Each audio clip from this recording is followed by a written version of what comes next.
Magandang hapon sa lahat, mga ka-farmers. Ngayon dito tayo ngayon sa area naman ni Dato Swerte Swerte sa kanyang mais na itinanim. Na ngayon dito tayo, bali pakita natin sa ating mga kapatid na mga farmers na tatanungin natin siya ang kanyang mais, paano niya itinanim at kailan po siya harbisin. Yan po mga kapatid na mga ka-farmers. Ngayon ito po ngayon si Dato Swerte Swerte. Anong masasabi mo po? Ang masabi ko lang ay sana tayo mga bangsamoro mag sikap at tiyaga. Tulad dito ang ginagawa ko.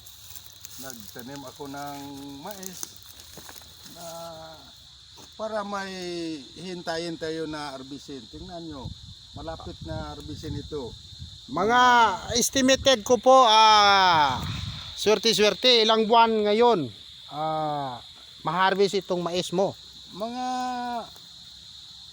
katapusan ng ngayong buwan. Ngayong buwan, February. Oh. Ngayong February po, hindi pa po pagdating ng Ramadan na ma-harvest.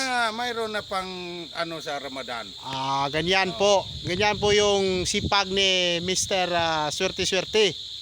Kaya kami po ay ibahagi po ni Mr. Swerte Swerte ang kanyang mga itinanim na mais at ma-harvest niya po ito sa ngayong buwan ng katapusan ng February.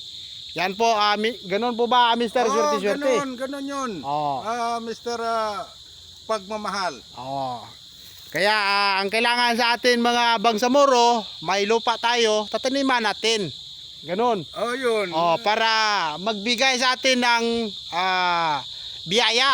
Kasi binigyan natin ng pagmamahal. Kaya si Mr. Swerte Swerte, binigyan niya ng pagmamahal ang kanyang area. Kaya bibigyan din siya ng biyaya ng pagmamahal. Ng pagmamahal na walang katapusan. Ganyan po. Kahit ganito po kami at si Swerte Swerte, may maaani po. Ganyan po tayo mga kapatid na mga bangsamoro. Kailangan sa atin ay kasi ang bangsamoro, Mr. Pagmamahal, ang madalas na sinasabi nila, puro may salita at walang sagawa. Ganyan po. Ang importante, hindi lang sa salita. Ay, sagawa. Sa gawa, ganyan po. Para may maani po yung ating pinaghirapan. Yes, yun. Yan po.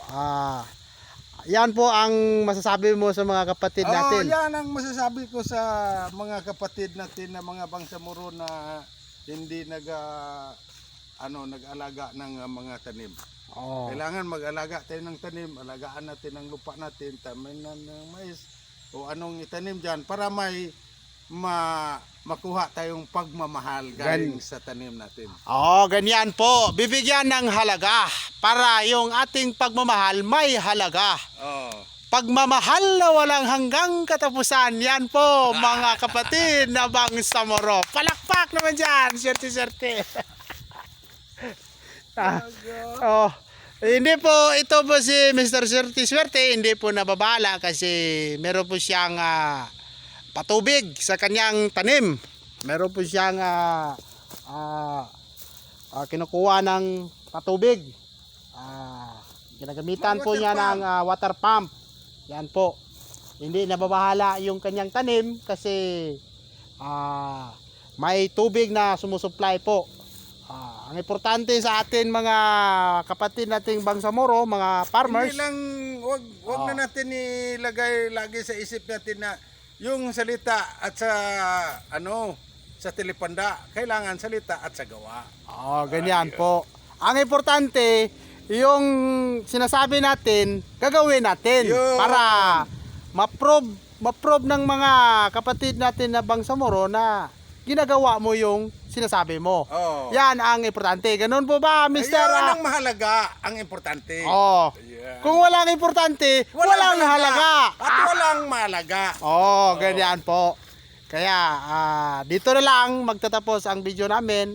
Yung sa amin lang ay paalala sa mga kapatid nating Bangsamoro na may mga maliit na lupa na kailangan na mataniman para may makukuha na pagkakitaan. Yun po, salamat po at huwag niyong kalimutan na i-follow yung account ko na may halong pagmamahal. Like and share and follow.